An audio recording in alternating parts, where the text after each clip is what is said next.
학교도 제대로 나온 것도 아니고 1억까지 망했구나 약간 이런 생각이었는데 주식을 맥으로 시작을 했거든요. 돈이 되는 거 한번 보니까 시간을 갈아 넣자. 1년에 100기업 정도는 다니려고 했습니다. 와, 근데 이제 진짜 애널리스트로 간다면서요. 주린이 문턱 넘을 수 있게 손잡아주는 강의 하나 마련했습니다. 얻어가실 것들은 좀 있지 않을까 생각합니다.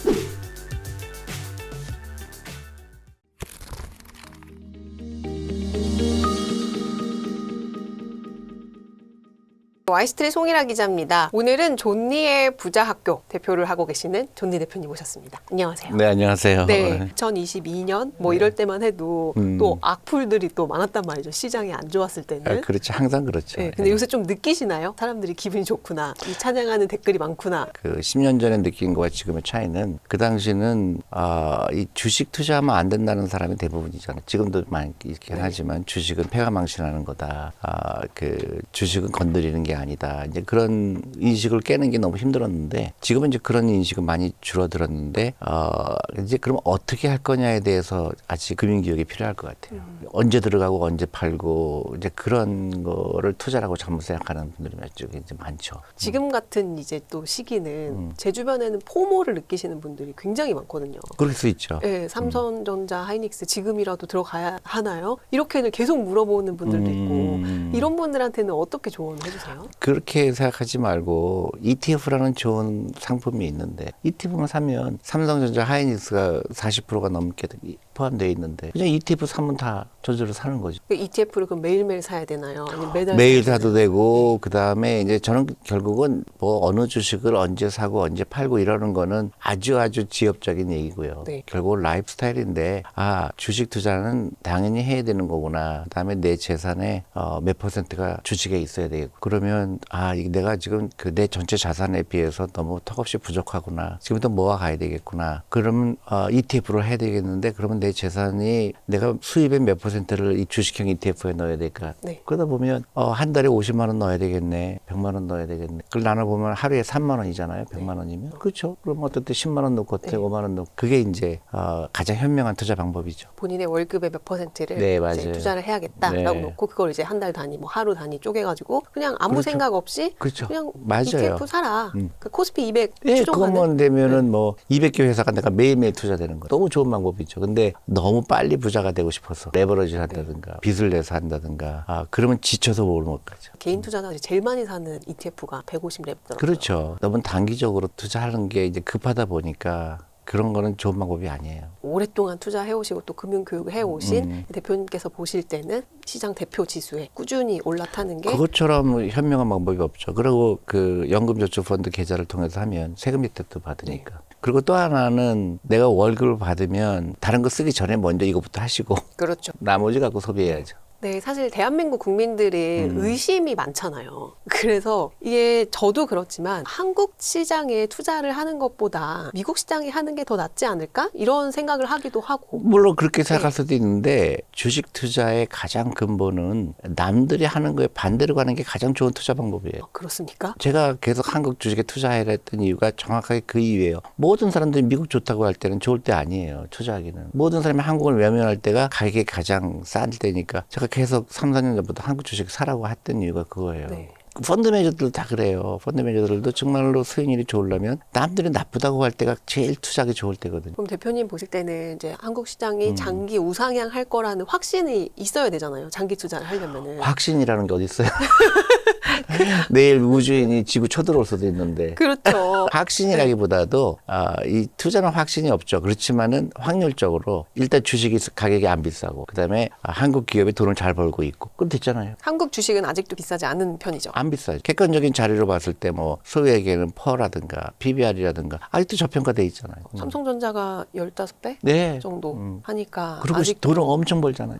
근데 또 간밤에는 또 미국 이 시장에서 또 AI 때문에 이거 뭐야 어디가 다음에 얻어맞을 타자야 하면서 또 빠지고. 이게 이제 미국 시장은 그 앞으로 성장에 대해서 굉장히 낙관적이지만 일단 가격이 좀 비싸졌고요. 그러면 사람들은 팔고 싶은 이유를 찾으려고 해요. 네, 울고 싶은데 뺨 때리는 거예요. AI가 좋은 건 아는데 이만큼 내가 돈을 벌었는데 이걸 나갔다가 돈이 더 올라오면 어떻게 될까? 그러니까 그런 핑계를 찾죠. 다 그런 AI 관련하는 회사들이 주식이 오르니까 이제는 또 그런 회사들의 카펙스가 이제 투자가 너무 많은 거 아니야? 네. 또 그러니까 빠지고 아이고, 그건 알 수가 없죠. 근데 한국으로 돌아와서는 한국은 아직도 비싸지 않고 네. 또 제일 중요한 거는 저는 처음 보는 건데 국가가 나서서 대통령이 나서서 주식 얘기하는 거가 저는 너무 고무적이라고 생각하거든요. 왜냐하면 국가가 이 미국이 1980년에 했던 것처럼 401k를 처음 만들었던 것처럼 주식시장에 지속적으로 돈이 공급이 되고 네. 새로운 창업이 돼서 거기에서 또 새로운 기업이 나오게 되고 이 선순환이 되는 거를 처음으로 국민들한테 얘기한 거예요. 너무 고무적이죠. 그러니까 네. 그러니까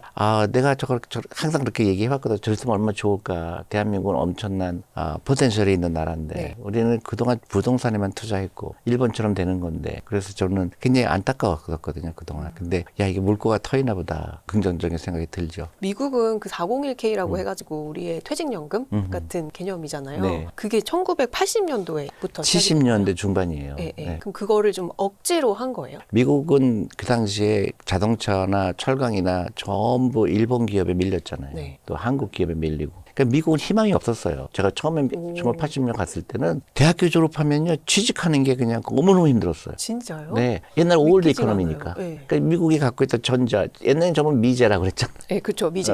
미제. 네. 근데 아무도 미제를 안 하려고 그러잖아요. 자동차는 미국 차는 안 팔리고, 네. 일본 차만 팔리고. 그렇게 대학교 졸업했을 때 취직하는 게 굉장히 암울했어요. 진짜 경제가 침체를 겪었죠. 네. 근데 이제 기업들 입장에서 보니까 기업들이 이제 퇴직연금이 있잖아요. 네. 사망할 때까지 원금이 나오거든요. 네. 근데 그게 너무너무 벅찬 거예요. 기업의 경쟁력이. 네. 그러다 보니까 그때 70년대 중반에 퇴직연금에 대해 수술이 일어나죠. 그 어떻게 하는 거냐면 DC형이라는 걸 만든 거예요. 네. 그래서 한 달치 월급을 직원들한테 주면 누구는 당신이 준비하시오 이걸로 주식에 투자하세요. 근데 안 할 거 아니에요. 네. 그동안 DB형만 했는데. 그러니까 어떻게 했느냐. 기업들도 동참한 거예요. 같이 우리도 조금 보태줄 네. 때. 그러니까 어떻게 되냐면 이제 매칭 시스템이라고 그래서 당신이 월급의 10%를 주식에 투자하게 되면 우리 회사에서 25%를 더 넣어줄게. 25%요? 예. 나 같은 경우는 25%예요. 어떤 회사는 50%. 너무 좋은데요? 좋죠. 네. 그래서 안 하면 그거는 바보잖아요. 네. 그러니까 강제 아닌 강제가 됐죠. 그리고 그 대신에 이제 기업들은 여러 가지 좋은 면이 있는 거예요. 그런 그 사람들이 그 회사에 대한 로열티가 생기고 네. 그러면서 주식시장에 돈이 쏟아져 들어오잖아요. 생태가 변한 거죠. 그래서 창업이 일어나면서 같이 만나는 거예요. 그 창업에 들어갈 때 새로운 기업이 나오는 거예요. 네. 구글이 나왔잖아요. 그렇죠. 애플이 나오고 네. 다 그때 나온 거예요. 주식시장이 좋아지니까 돈이 들어오니까 투자. 예를 들어서 지금은 미국이 금융산업하면 제일 먼저 떠오르는 게 뭐예요? 에셋 매니지먼트잖아요. 블랙락이죠. 그 당시는 자사운용사는 존재감이 없죠. 뭐 은행, 보험사밖에 없었죠. 네. 근데 은행은 돈을 꿔주나요? 안 꿔주죠. 담보가 있어야 돼요. 그렇죠. 근데 자사운용사는 담보를 요구하지 않죠.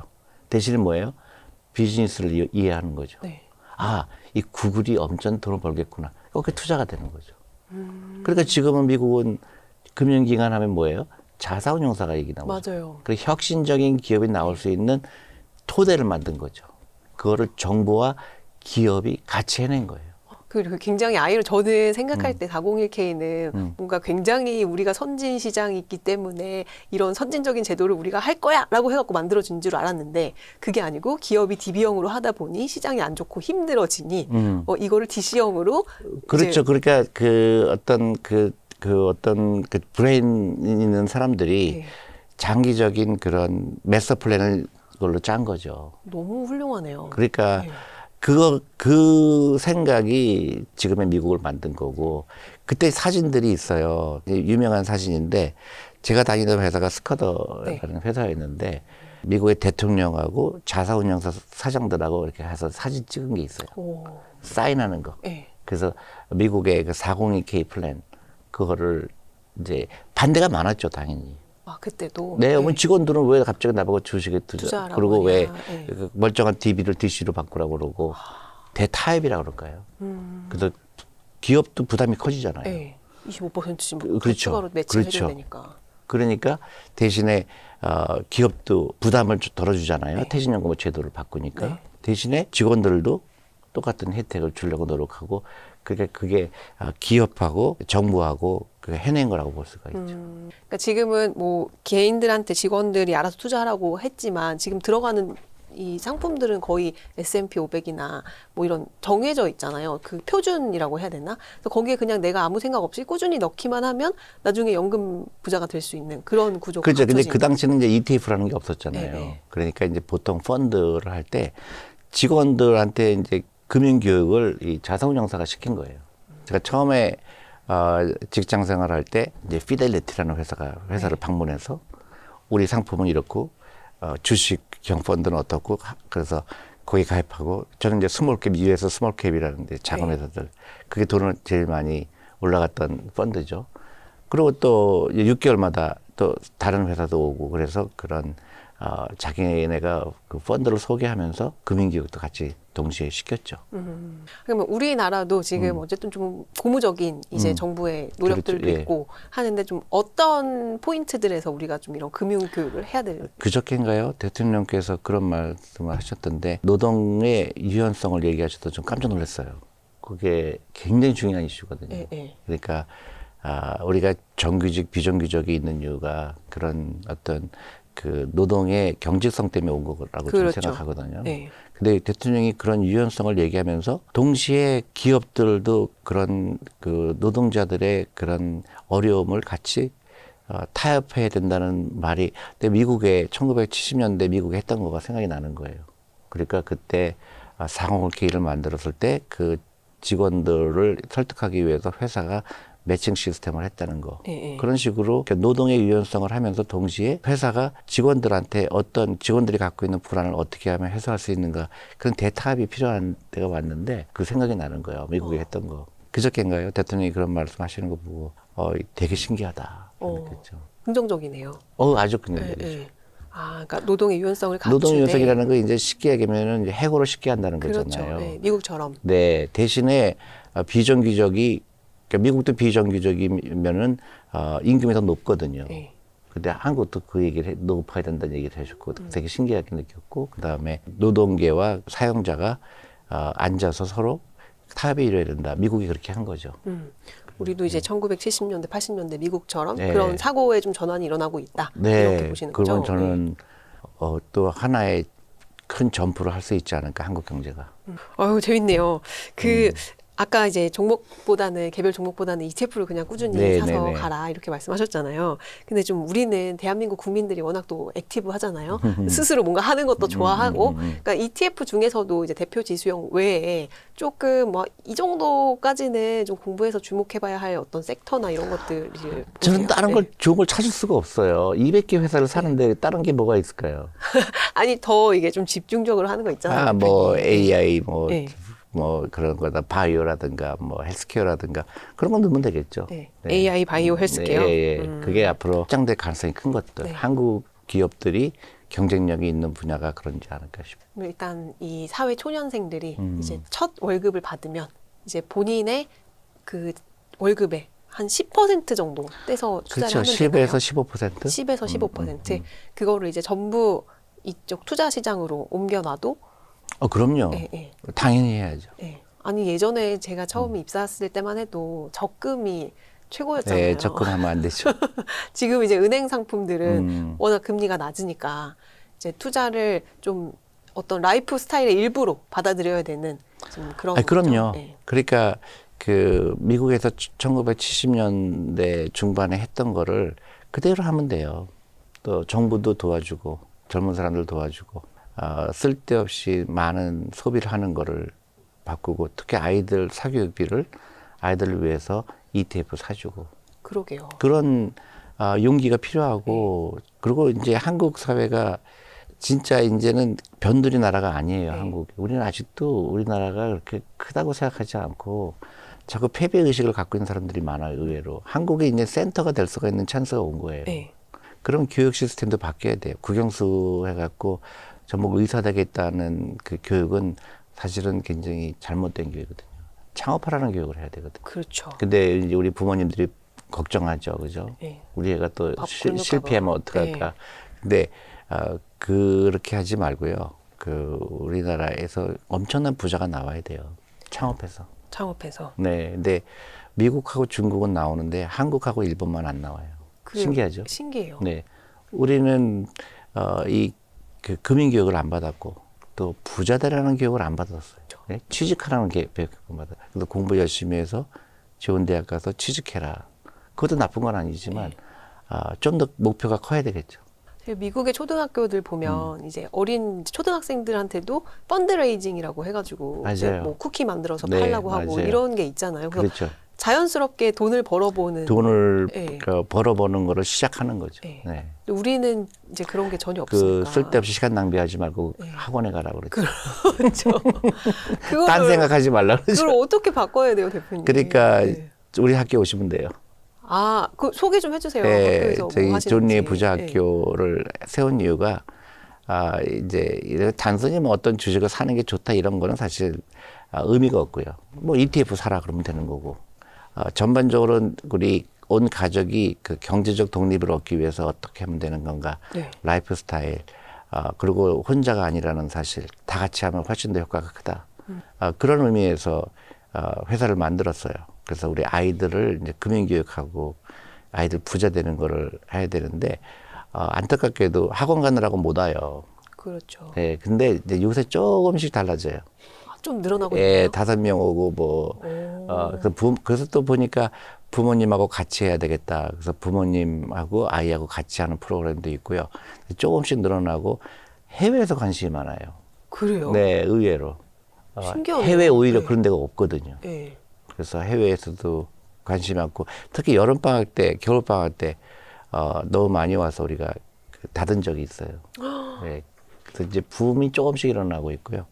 또 전국적으로 이걸 확산해서 주식 투자하는 걸 두려워하지 마라. 이거는 반드시 해야 된다. 네. 기업의 주인이 돼야 된다. 이제 그런 캠페인을 하고 있죠. 좋네요. 진짜. 네. 네, 선한 일을 하고 계시네요. 네. 몇 살부터 갈 수 있어요? 초등학생도 갈 수 있나요? 초등학생도 갈 수 있고 또 더 어린 친구는 이제 엄마랑 같이 오기도 하고 왜냐면 엄마가 변해야 되거든요. 그렇죠. 예, 엄마가 이걸 깊이 깨달아야 되고 깨달아야 되거든요. 금융교육이 중요하다는 거. 그 주부님들은 사실 굉장히 가정 일을 하시니까 월급이라는 개념이 별로 없잖아요. 네, 그렇죠. 근데 당연히 주부님들도 투자에 관심 많으신 분들 엄청 당연히 많아요. 많아야 되고요. 네. 그리고 부모님들이 많아야 자식이 부자가 될 수가 있어요. 그러니까 엄마가 깨야 되고 아빠가 깨야 되죠. 주부들도 아까 말씀하셨던 ETF를 일단 당연하죠. 네.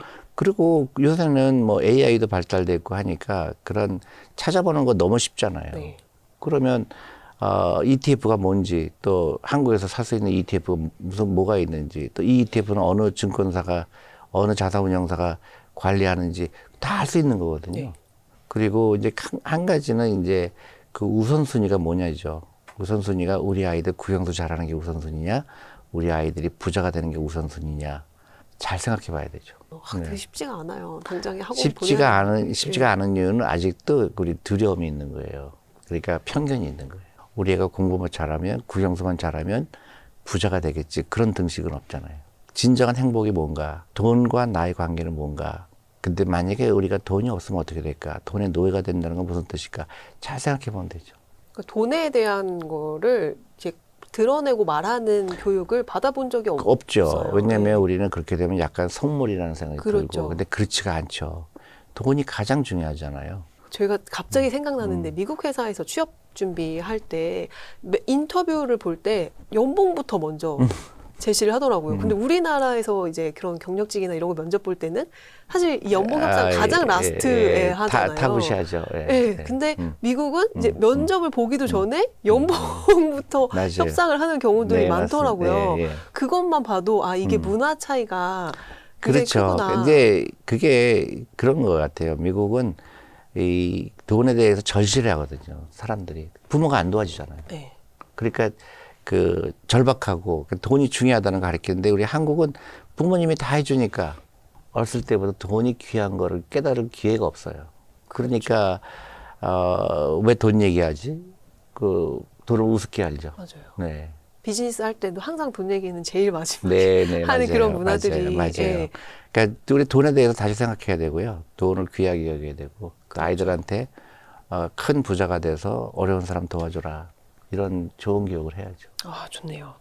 자, 그러면은 이제 금융 교육을 어릴 때부터 열심히 하고 한국 시장은 또 그렇게 시장이 증권 시장으로 흘러가면 또 창업도 활발해지고 그렇죠. 하니까 선순환이 계속 일어나는 그런 구조를 만들어야 된다. 맞아요. 예, 그렇죠. 네. 근데